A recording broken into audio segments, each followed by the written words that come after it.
game?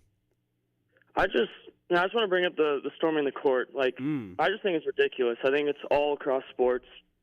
I mean, I want to hear your guys' thoughts, but no, I completely I feel like agree. It's happening everywhere, you think and it's at ridiculous? some point, it's kind of taking away the significance. Kanan, we can't have it both ways. We can't have it both ways. If we're talking before the game that this is Adrian Autry's most important game of his career, his job might be on the line, and you have to win this game if you want to make it to March. Yeah, if I'm a fan, if I was there as a student, I'd probably rush the court too.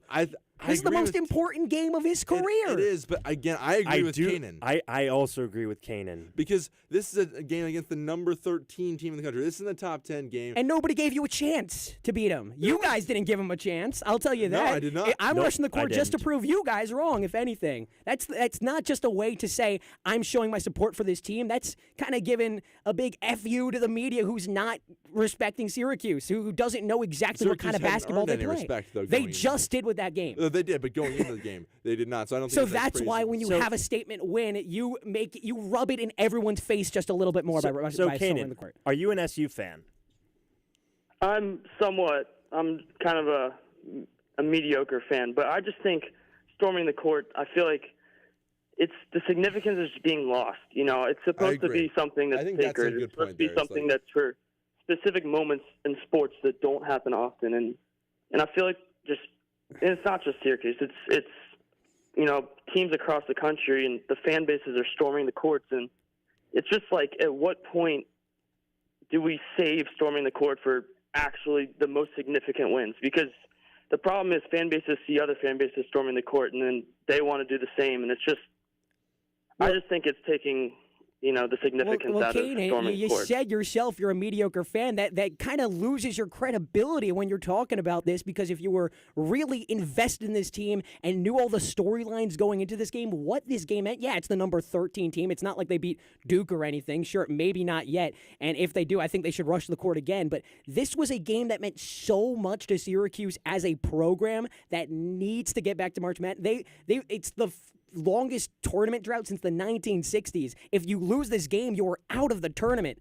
No ifs, ands, or buts about it. This was a huge, I know it's the number 13 team in the country, but it is a quad one win. It's something Syracuse just hasn't had with consistency at all. So, I mean, yeah, if you're in the desert and you're crawling and you see a water bottle, it's just a water bottle to everyone else, but because you're so thirsty, you're going to jump for joy. That's what this game was to Syracuse fans. It was that bottle of water in the desert. Hopefully they find an oasis soon and they can keep drinking. Kanan, thanks for the call. Jish, you got to calm down. I don't think I need to calm down after the game I just saw. Kanan's got Jish fired up here on the double overtime on the air for just about 25 more minutes.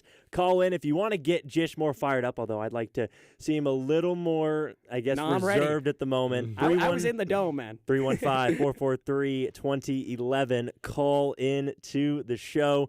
Get your voice heard. Man, I actually do love how passionate you are right now. That's awesome. I think I was more on the fence until I heard what Adrian Autry said about it. So what did he say? I'd love to hear. You were in their dome. He said he wants many more of those. Nate Kings, I think, was a little bit more on Kanan's side. Wouldn't any team want more of those? Yeah, of course. Yeah. I mean, he's not going to go out there and say, he kind of acknowledged that it is important to the game of basketball, to college basketball, that there are court stormings. It's not like anybody got hurt here. It was a good time. The vibes were great. Sadiq White loved it. Nate Kings was like, we just did our job. Players are going to act how they're going to act about it, but I think that just invigorates the fan base even more, because you have to be excited, I guess, on behalf of these players, because they talk so much about how the Loud House really impacted the game today.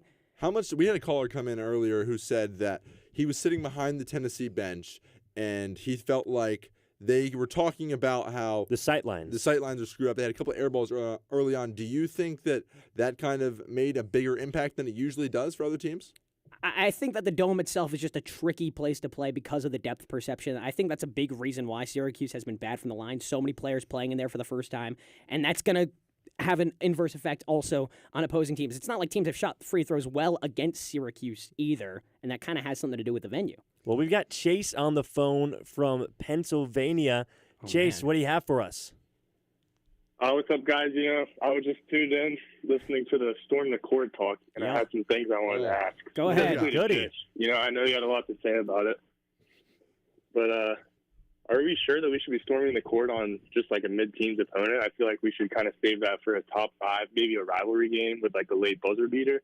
I just feel like if you do it too much, it gets a little repetitive, and then you get kind of used to it. Syracuse hasn't done this in 2 years. What do you mean getting repetitive? The last time they did this was against you. Yeah, that fits the criteria, was the UNC game. But I'd argue that was actually less justified because the season was already over for Syracuse at that point. That was a top 10 game. Yeah, it was a top 10 game. Syracuse had just lost to Florida State. Like, the season was already over at that point. They put that a little bit closer to the bubble. Like, this game, like, this only just saved your season. I think that, if you're talking about the UNC game, I'm going to disagree with you on that. I think I've kind of shifted a little bit more. You've kind of convinced me a little bit on the court storming. I think it's more of a overarching court storming issue where it's like now everyone's just kind of doing it for fun, right? Like, if other people around the nation weren't doing it, Syracuse isn't doing it in this match. I think you made a great point that this is what energizes the fan base, but overall, I think it's maybe just across the country this is happening too often. So we asked a caller earlier, Chase, are you an SU fan? A little bit. I've been following them since Vegas, so I'm a avid sports bettor. So I'm not really a fan of them, but I've been betting on them, and I feel like they've been playing pretty well, especially against the good opponents. Did you take Syracuse? Did you take Syracuse tonight? Okay. I took Syracuse money line tonight. They made me some good money. All under right. 40, so obviously I'm a pretty happy guy right now. So if you were, I was expecting to win tonight.